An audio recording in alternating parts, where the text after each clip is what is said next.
Parece que já faz um século que toda temporada de anime aparece mais uma centena de animes isekais, um com o título mais tosco que o outro. Olha isso. E muita gente, comigo incluso, tá de saco cheio dessa situação. Mas como será que as coisas ficaram assim? Por que esse tipo de título virou tendência? Por que começaram a surgir tantos isekais e quando que isso vai terminar? E essas são algumas das perguntas que eu vou tentar responder com o vídeo de hoje. A primeira coisa que a gente consegue perceber é que praticamente todos esses animes são baseados em light novels, mas isso eu acho que a maioria de vocês já sabem. O que talvez vocês não saibam é que elas fazem parte de um nicho bem específico de light novels, e ele é conhecido como Naruke. Naru significa vamos nos tornar, e que seria algo como modelo. Como assim? O nome do gênero é vamos nos tornar em modelos? Isso não faz sentido. Calma que não é isso. Um jeito mais certo de se traduzir isso seria modelo vamos nos tornar, mas esse nome não tem absolutamente nada a ver com as histórias em si, mas sim com o lugar onde elas foram publicadas.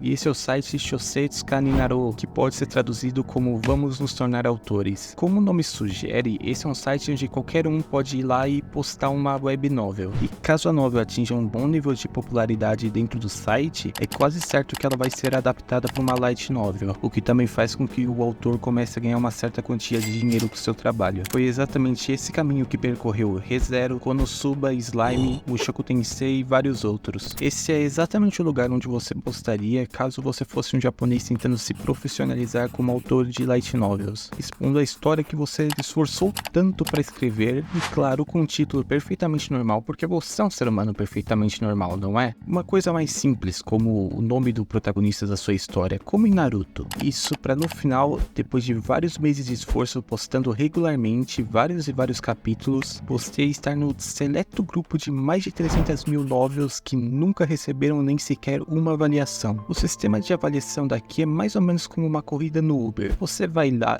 lê a novel e no final você tem umas estrelinhas para dar. E essas 300 mil novels nunca sequer receberam uma estrela. E se você acha que aqui só tem novels curtinhas que o autor desistiu no primeiro capítulo, saiba que eu encontrei uma novel com mais de 2.000 capítulos e mais de 2 milhões de letras que nunca tinha recebido uma avaliação. O que eu quero chegar com essa historinha é que a competição daqui é um pouco bizarra, com centenas e centenas de novels sendo publicadas a todo momento. Por mais que a sua novel seja boa, se ela não conseguir chamar a atenção de alguma forma, ela simplesmente vai morrer soterrada por várias e várias outras. Enquanto uma novel mediana, se ela conseguir achar um jeito de chamar a atenção, elas têm boas chances de dar certo. E é aqui que os títulos bizarros acabam entrando. Como nesse site vai ter uma quantidade muito grande de novel para escolher, as pessoas começaram a ler as sinopses apenas as novels que os títulos já interessavam elas. E pior, na versão de celular você ainda tem que apertar na tela uma vez para a sinopse aparecer, o que é claro reduz ainda mais o número de pessoas que vão lê-la. E para ferrar de vez a situação, a maior parte dos acessos desses sites, cerca de 70%, vem de celulares. Então, não podendo contar com a sinopse e nem tendo uma ilustração na capa para chamar a atenção das pessoas, a saída que encontraram foi a seguinte: logo que ninguém tá lendo a sinopse, vamos transformar o título na sinopse. E basicamente daí começou essa moda de transformar o título em uma versão resumida de uma forma meio tosca da sinopse, para fazer com que os leitores ficassem minimamente curiosos para finalmente fazer o gigantesco esforço de apertar na tela uma vez para ler a sinopse inteira. E a verdade é que essa estratégia deu muito certo, então por mais que nem toda novel do site tenha esse tipo de título, quase todas que chegam nas altas posições nos rankings e consequentemente quase todas que ganham adaptações para light novel e mais pra frente às vezes até para anime, tem esse tipo de título. E isso ainda foi muito amplificado pelo fato de Oreimo, que talvez vocês conheçam como o anime doente da irmãzinha, foi uma novel que fez muito sucesso na época e consequentemente também fez muito dinheiro, o que deixou as editoras mais suscetíveis a autorizar esse tipo de títulos nas novels, substituindo os títulos de 4 letras que eram os mais populares até então, como o Toradora, por exemplo. No caso são 4 letras japonesas, pra gente seriam 4 sílabas na verdade. Bom, por mais que isso responda até que bem o porquê que esses títulos toscos existem, ainda tem duas outras coisas que eu quero investigar. O porquê esses sites ficaram tão sobrecarregados de isekais e por que meio que do nada a indústria começou a adaptar tanto as novels desses sites. Porque assim, web novels existem desde antes dos anos 2000, mas só no começo da década passada essa interação começou. Até então, o jeito de um autor amador entrar nesse mercado era vencer um concurso para amadores, como por exemplo o prêmio Dengeki Shou Sestai Shou, que significa algo como Grande Prêmio de Novel Eletrizante. E foi exatamente esse prêmio que no ano de 2008 a novel Axel World acabou ganhando. Mas essa novel não tem a mínima importância para nossa história. O que importa aqui é que esse autor que foi premiado, ele também escreveu uma web novel desde 2002. E o editor encarregado na época sugeriu que eles não adaptassem apenas a novel que tinha sido a ganhadora, mas também essa web novel. Dessa pequena decisão surgiria o maior sucesso comercial do ano de 2012 e também o principal culpado pela onda dos isekais. No caso, eu tô falando de Sword Art Online.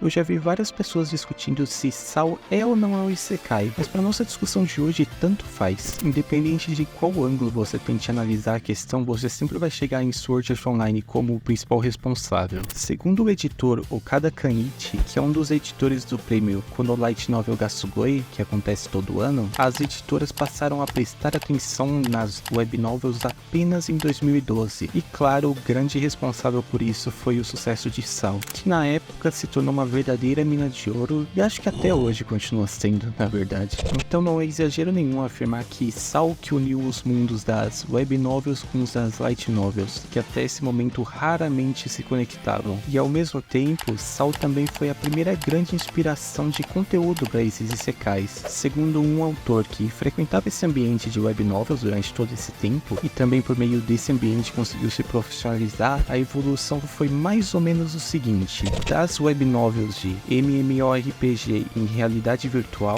começaram a surgir novels onde o protagonista reencarnava no mundo do seu RPG favorito, e depois esse elemento do RPG acabou se perdendo e se tornou apenas um mundo de fantasia onde ele reencarnava, para no final começarem a fazer as novels onde o protagonista em vida era simplesmente transportado sem nenhuma explicação para o mundo de fantasia, como o ReZero, por exemplo. Então, se você queria mais um motivo para você odiar Sword Art Online, tá aí para você. E desde então, esse tipo de novel acabou se tornando extremamente dominante nesses sites, o que gera um fenômeno curioso, onde, para ter alguma chance de chegar nos altos lugares do ranking e conseguir publicar uma web novel, a maioria dos autores apostam em fazer o seu próprio isekai, o que faz com que aumente ainda mais a proporção de isekais no site e, consequentemente, de isekais no ranking do site, e com isso, na quantidade de isekais que vão ser adaptados para light novel, o que se torna um incentivo para recomeçar todo o ciclo. Mas é óbvio que isso só acontece porque ainda tem demanda para esse tipo de história. Mas esse é o ponto que eu acho que é mais fácil de entender. Apesar do Japão ser um país rico, ele não está exatamente nos seus melhores momentos há algum tempo. Ele está estagnado há algumas décadas e também tem o problema que a sua taxa de natalidade é extremamente baixa. E isso gera um sentimento de falta de perspectiva, principalmente para quem está ingressando no mercado de trabalho no momento. E é esse público que geralmente consome essas novels. E esse é um público que, no geral, não está procurando histórias profundas nem nada do tipo. Na verdade, está só procurando uma simples distração e escapismo pro momento. E convenhamos que poucas coisas vão trazer esse sentimento de escapismo com mais eficiência do que um isekai. Lendo sobre o assunto, eu fiquei com uma impressão que a forma como eles consomem esse tipo de história é meio parecida com a forma como aqui se consome conteúdos de vídeos curtos, tipo shorts, TikTok, mas talvez eu esteja só viajando também. Me fala aí o que vocês acham.